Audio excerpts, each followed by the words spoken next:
Hello and welcome back to the channel. तो आज जैसा कि हम सिटीजनशिप के बारे में चर्चा करने के लिए अभी आए हैं। इससे पहले आर्टिकल 1 to 4 के बारे में हम लोग चर्चा कर चुके हैं, जो हमारा यूनियन एंड इट्स टेरिटरी के बारे में है आर्टिकल। तो उसका आपका लिंक जो है ऊपर दिख रहा होगा, तो वहाँ से आप जो है वो देख सकते हैं।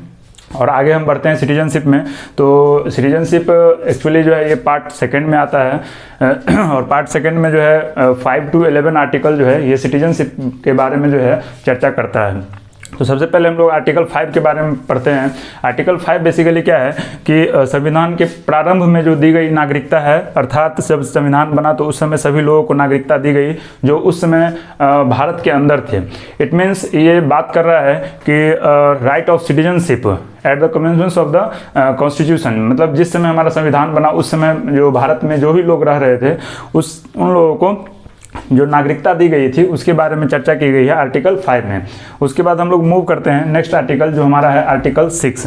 आर्टिकल 6 में क्या बोल रहा है कि जो पाकिस्तान, अब देखिए दोस्तों, इसको याद करने के लिए सबसे अच्छा उपाय है कि देखिए आर्टिकल 6 और आर्टिकल 7 ये दोनों एक ही तरह का है, बस इसमें डिफरेंस क्या है कि आर्टिकल 6 जो है, तो याद रखिएगा दोस्तों कि अभी अभी जो मैच हुआ है अभी भारत और पाकिस्तान के बीच में, जैसा भारत हार गया, ठीक है, पाकिस्तान जीत गया, ये अलग मैटर है, लेकिन हमेशा से जो है ना भारत पाकिस्तान को ही हराता हुआ आया है। तो हमेशा याद रखेंगे कि पाकिस्तान एक इन्फीरियर कंट्री है और ऐसे भी सर चीज़ में जो है हमारा इंडिया जो सुपीरियर है देन पाकिस्तान, ठीक है। तो हम वहाँ से इसको याद रखेंगे कि 6 और 7, तो इसमें याद रखेंगे कि जो भी व्यक्ति पाकिस्तान से भारत आए, ठीक है, और 7 में याद रखेंगे जो व्यक्ति भारत से पाकिस्तान गए। मतलब बोलने का सेंस ये है कि आर्टिकल 6 में हम बात करेंगे जो पाकिस्तान से भारत आया, ठीक है। तो मतलब ये इन्फीरियरिटी शो करता है कि वहाँ पर उनको दिक्कत हुआ होगा, पाकिस्तान में मारा पीटा गया होगा, खाना नहीं मिल रहा होगा, इसलिए वो भाग के भारत आए, ठीक है। तो हम उससे बात करेंगे कि जो व्यक्ति, तो आर्टिकल 6 में ये बात करेंगे कि जो व्यक्ति पाकिस्तान से भारत आए हुए लोगों को नागरिकता दी गई, किंतु यदि वह संविधान बनने के बाद आए तो नागरिकता नहीं मिलेगी। तो दोस्तों ये क्या बात कर रहा है कि जैसे हमारा संविधान जब तक नहीं बना था उससे अगर पहले आ गए तब तो कोई बात ही नहीं है, अगर उसके बाद आए हैं तो दिया हुआ है कि 19 जुलाई, ये एक डेट दिया हुआ है कि 19 जुलाई 1948 से अगर पहले आए हैं तब तो कोई दिक्कत नहीं, उनको डायरेक्ट नागरिकता दे दी जाएगी। लेकिन 19 जुलाई 1948 के बाद अगर आए हैं तो उनको पहले अप्लाई करना पड़ेगा, जो कि हम जिसको बोलते हैं रजिस्ट्रेशन। जैसे कोई भी चीज़ के लिए हम लोग रजिस्ट्रेशन करवाते हैं और after registration they have to spend 6 month, मतलब उनको 6 महीना आपको जो है व्यतीत करना है, उसके बाद उनको जो है सिटीजनशिप दे दी जाती थी, ठीक है। अब नेक्स्ट आर्टिकल की तरफ बढ़ते हैं। तो हमें इसको बोल सकते हैं कि ये जो है हमारा क्या है, right of citizenship of certain persons who have migrated from Pakistan to India. इसका मतलब यही हुआ दोस्तों कि जो पाकिस्तान से भारत आए लोगों का नागरिकता, किंतु यदि वह संविधान बनने के बाद आएंगे तो नागरिकता नहीं मिलेगी, उसके लिए ये टर्म एंड कंडीशन हो गया, ठीक है दोस्तों।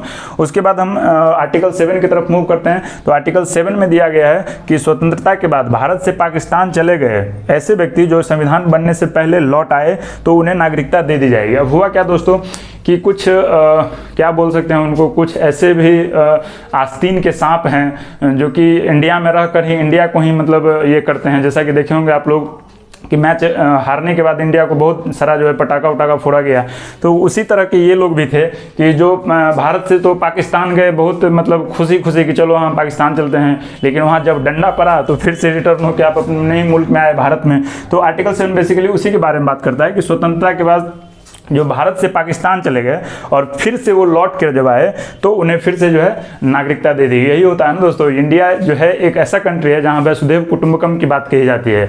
इसी पर दोस्तों एक कहावत कही गई है कि जो व्यक्ति सुबह को गया अगर शाम को लौट आए तो उसे भूला नहीं कहते हैं। मतलब यही है कि अगर सुबह में घर से अगर निकल गए हैं और शाम को अगर लौटते भटकते फिर से अगर वापस आ जाए तो उसे फिर से अपना लिया जाता है। तो ये हमारे देश की जो है, ये हमारे देश की एक क्या बोल सकते हैं, एक बहुत ही अच्छी बात है जो कि वसुधैव कुटुंबकम के लिए हम जाने जाते हैं। और तो दोस्तों आर्टिकल ये 7 हो गया। आर्टिकल 8 में क्या बोल रहा है कि विदेशी भ्रमण एवं नौकरी करने पर भारत की नागरिकता समाप्त नहीं होगी। इसका मतलब क्या बोल रहा है दोस्तों कि जो भी व्यक्ति भारत से बाहर नौकरी कर रहे हैं तो उनकी जो है नागरिकता समाप्त नहीं की जाएगी। अच्छा, एक बात और है कि जैसे मान लीजिए कि भारत के कोई भी एम्बेसडर हैं जो कि बाहर रह रहे हैं, अच्छा, पता चला कि उनका जो है बाल बुतरू जो है मान लीजिए वहीं हो गया, ठीक है, विदेश में ही हो गया, तो इसका मतलब ये तो नहीं है ना कि उनका नागरिकता, उनके बाल बच्चा का नागरिकता नहीं मिलेगा। तो ऐसा बात नहीं है, ये अंडर आर्टिकल 8 ही आता है कि अगर विदेशी भ्रमण पे है या नौकरी पर है, तो अगर उनका संतान अगर वहीं पर जन्म लिए तो क्या होगा, उनका जो है नागरिकता यहीं की मिलेगी, भारत की ही मिलेगी, ठीक है। आर्टिकल 9 क्या बोलता है कि विदेशी नागरिक लेने पर सॉरी दोस्तों, विदेशी नागरिकता लेने पर भारत की नागरिकता जो है समाप्त कर दी जाएगी। इसका मतलब क्या बोल रहा है दोस्तों कि अगर आप वॉलेंटरली मतलब किसी भी दूसरे कंट्री का अगर आप सिटीजनशिप एक्वायर करते हैं तो आपका क्या होगा कि सिटीजनशिप जो है आपका ख़त्म कर दिया जाएगा, ठीक है।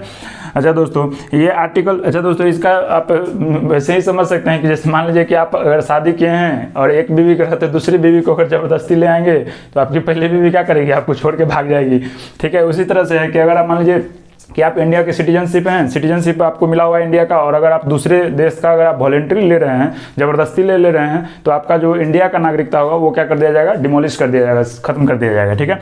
आर्टिकल 10 क्या बोलता है कि भारतीयों को नागरिकता बनी रहेगी तब तक जब तक कोई देश विरोधी कार्य नहीं करते हैं।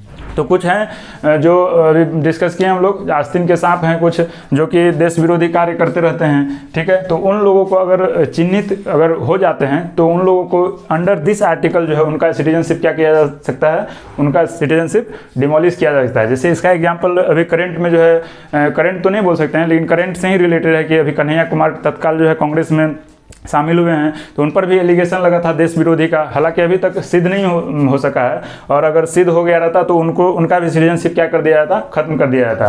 हालांकि उनका हमको नहीं लगता है कि वो इसमें मामले में संलिप्त थे, लेकिन अभी ये जब तक कोर्ट नहीं आदेश दे रही है तब तक तो इसके बारे में कुछ भी बोलना जो है ये सही नहीं रहेगा, ठीक है।